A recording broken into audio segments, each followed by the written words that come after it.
तैयारी स्टार्ट। गुजरात राज्य बनाम मोहन भाई रघु भाई के मामले में अभियुक्त के विरुद्ध आरोप था कि उसने अपनी पत्नी की हत्या इस कारण कर दी थी कि उसे अभियुक्त और उसकी भाभी के कथित अवैध संबंधों पर गंभीर आपत्ति थी, जिसमें अभियुक्त के बड़े भाई की रजामंदी भी थी। स्टॉप।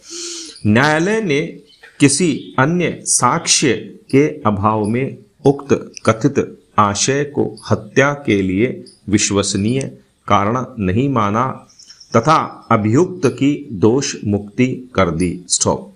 वधू जलाने के एक मामले में मृतका का जला हुआ शरीर तथा उसके जले हुए केशों से मिट्टी के तेल की बदबू आना अभियुक्त की दोष सिद्धि के लिए पर्याप्त कारण माना गया और उसे हत्या के लिए दंडित किया गया, परंतु जहां कथित बहु जलाई जाने की पुष्टि में किसी प्रकार का कोई साक्ष्य उपलब्ध न हो तो केवल संदेह के आधार पर पति या ससुराल वालों को हत्या के लिए दोषी नहीं माना जा सकेगा। स्टॉप। पैरा।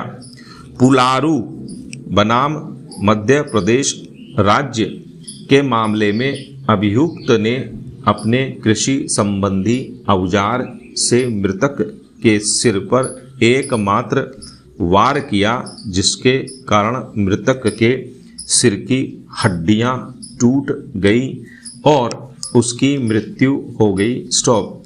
घटना के तथ्यों और परिस्थिति को देखते हुए उच्चतम न्यायालय ने अभी निर्धारित किया कि यह नहीं कहा जा सकता कि अभियुक्त का आशय मृतक की हत्या कारित करने का था, विशेषतः तब जबकि वह किसी खतरनाक हथियार से लैस नहीं था। स्टॉप।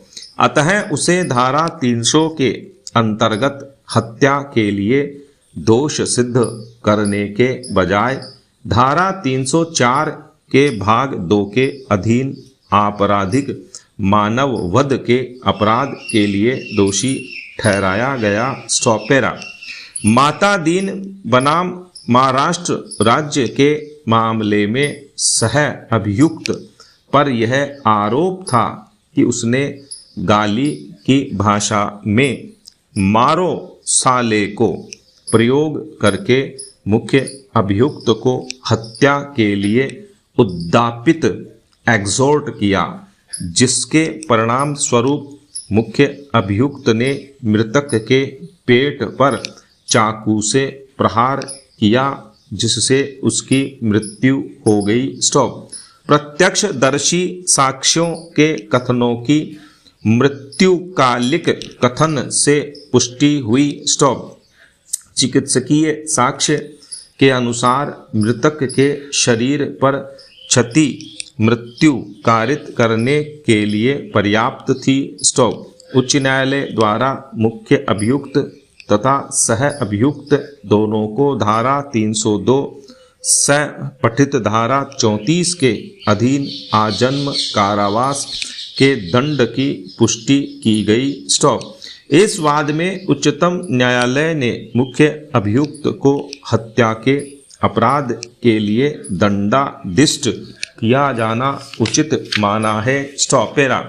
दंड संहिता में यह धारा सन 1870 के अधिनियम संख्या 27 की धारा 12 द्वारा अंतः स्थापित की गई है। स्टॉप।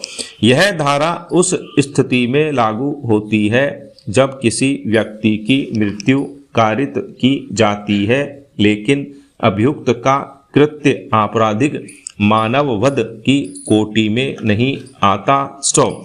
स्पष्ट है कि जब कृत्य आपराधिक मानव वध ही नहीं है तो उसके हत्या की कोटि में आने का तो प्रश्न ही नहीं उठता। स्टॉप।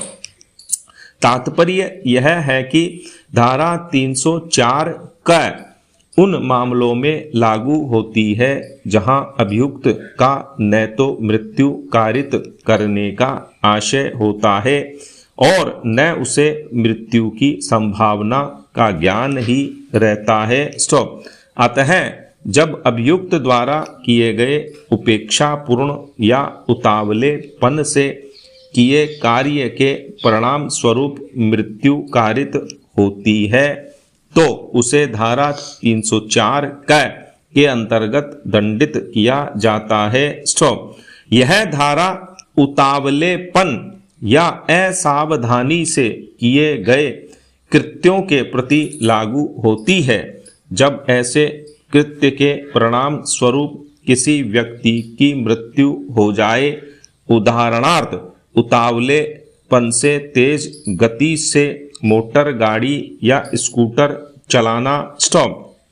इस धारा को दंड संहिता की धारा 336 तथा 338 के साथ पढ़ा जाना चाहिए क्योंकि ये धाराएं भी ऐसे कृत्यों से संबंधित हैं जिनका आशय मृत्यु का कारण बनना नहीं होता किंतु अविवेक पूर्वक और उपेक्षा के कारण वे कृत्य घटित होते हैं। स्टॉप।